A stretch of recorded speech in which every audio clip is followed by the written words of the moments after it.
Fala pessoal, aqui é o mestre Francis Canites, aqui eu sou Michael Alexandre, coordenador da pós-graduação de Nutrição e Comportamento. Comportamental e Clínica. Isso aí, estamos aqui em Cascavel, na Uniguaçu, em frente ao restaurante Tempero de Família. Nós vamos aqui tocar um quadro com vocês hoje bem legal, que é o seguinte: qual seria o alimento interessante como pré ou pós-treino para musculação, para um corredor que vai fazer de repente meio fundista, 21 quilômetros, para alguém que de repente vai fazer um treino leve ou uma aula de spinning?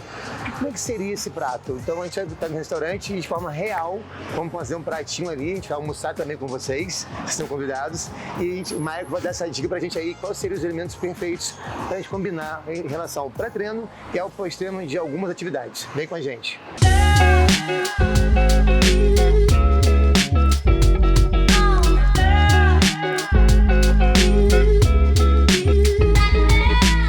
Bom, galera, em relação às diferenças entre os pratos, o Franz está com um prato um pouco mais enxuto. Claramente a gente pode presumir ou alguém que vai treinar muito próximo do treinamento, né? Então a gente está com uma refeição próxima ao treino, o que necessita de um prato um pouco menor, embora tenha colocado uma porção de proteína maior, né? Mas a gente pode utilizar isso como recurso de proximidade em relação ao tempo de treino.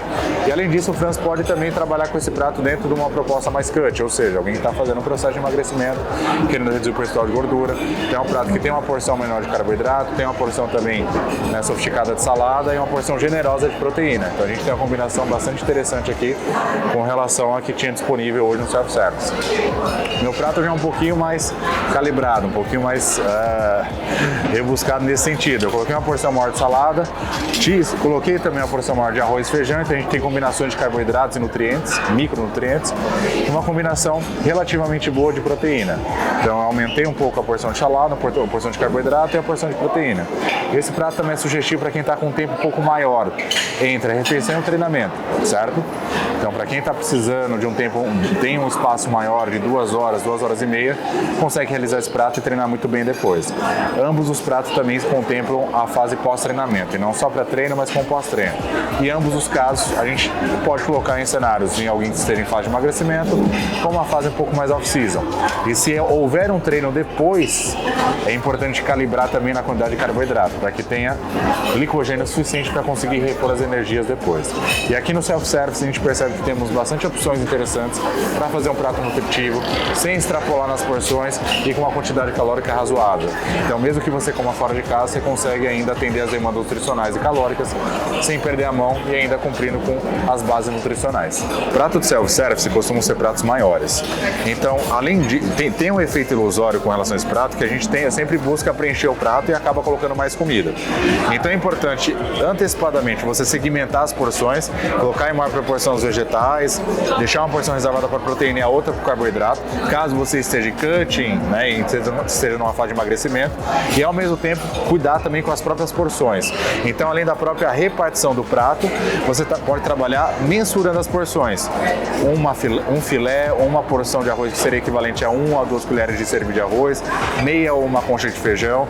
Então não vai pela proposta ou pela sugestão do prato, mas sim pelas porções que estão ali presentes, a qual você pode mensurar de forma mais precisa. E caso também queira usar o prato como uma referência, trabalhe porcionando em partes, através de maior proporção em vegetais, menor em carboidrato e uma porção um pouco mais generosa em proteína. Então praticamente fazendo o prato em 3 partes, né? Colocando a porção maior em vegetais. Caso esteja numa situação de ganho de peso, aí você pode ampliar um pouco a sua porção de carboidrato e deixar um pouco mais equilibrado em relação a vegetais e fonte proteica. Feito, como é a proposta nossa aqui é mostrar para vocês também, né, mais ou menos como funciona o dia a dia. Então seria isso aqui, ó, 2 terços do prato tá em salada e 1/4 é o meu carboidrato, 2/4, 1/4 e 1/4 proteína. Então se você preencher metade do prato de salada, você já sabe que vão sobrar 2 meia metades para você preencher com carboidrato e proteína. Então você não consegue, então não foge muito da regra. E por mais que você queira colocar muito carboidrato aqui, não vai ter espaço no prato. Então você acaba mantendo o mesmo padrão de grama que você costuma comer em casa. É uma dica interessante, isso sim. Feito. É isso, galera. Espero que tenham gostado.